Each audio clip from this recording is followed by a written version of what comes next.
Hell yes, always, buddy. You are the most impossible to embarrass of anyone I know. Yeah, you can't. So if I were to tell you, like if I were to give you a basketball and say, I'm whatever, I'm a magic genie, right? I have the power to grant you anything you want. What is one thing, just the biggest thing you can think, what's one thing that you truly desire? Oh, world peace. And by that, I mean that, no, you don't want Great, that? yeah, done. Okay. Yeah. I'm a fucking genie. It's done. It's not a problem, right? Yeah. And by when I say that, I want internal peace for everybody. Go ahead. All right, good deal, right? So that's a big thing, right? Everyone wants that from you, right? So that's a pretty big deal.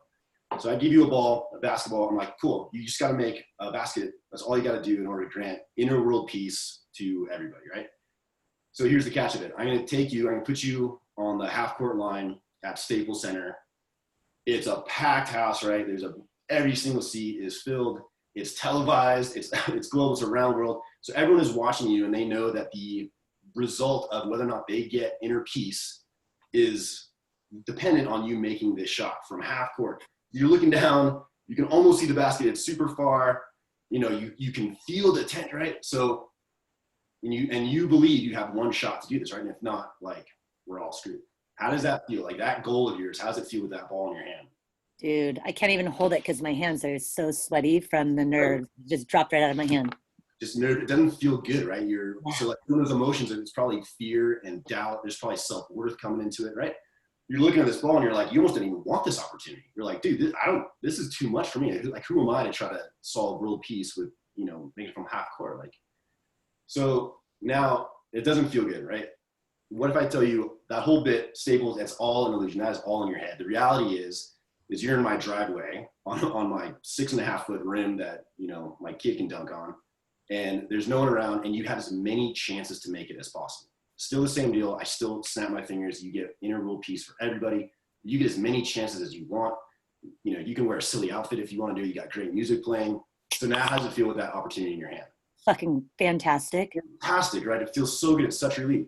So the reality is that is our reality, right? We have as many chances as we want. There is no confine. There is no construct. There is no, make or break. We don't have everyone in the world watching us, even though we feel like everyone is looking at us, judging us all the time. It's not true. No one cares.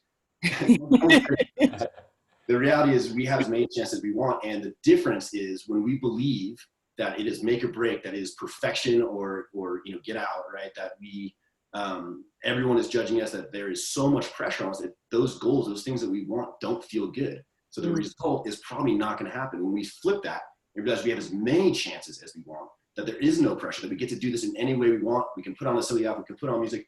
Now it feels good. Now when we feel good about achieving that goal, how much easier is it going to be? How much more free, how much more fun is it? How much more aligned are we with our purpose, right? So that that shot, you're probably gonna make it on the first try. And regardless, you're gonna have fun every time you miss, right?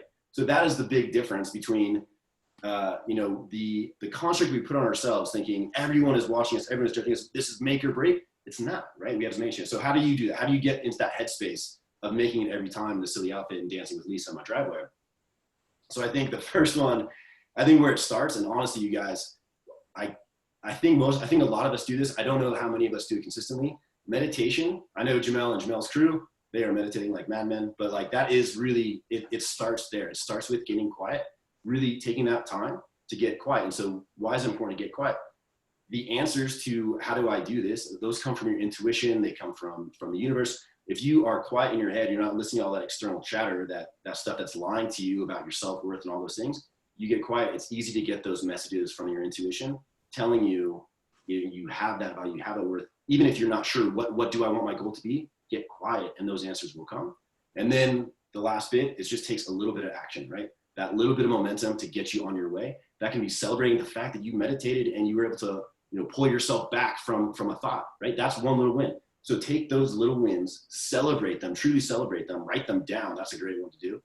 And then as you do that, that momentum builds and you are already on your way. Without even realizing you're on your way, you already are. And it sounds minor and it sounds like those little steps aren't going to add up, but they do. They compound and you will get there really fast. So try to dance my driveway with Lisa in a silly outfit. I guarantee you it's a lot easier than it sounds. Hell yeah, dude. So good, Craig. Dude, Awesome. Craig. Yeah. That was one Craig. sexy thought of the day. Yeah. Let's roll. So Thank you, good. Craig. Love you. Gregor. Thank you. I recorded that Craig. bad boy. I'll be sending it to you. Good job. One That's a more great time. one. got it. Thanks, man. Happy Monday. Happy Monday, everybody.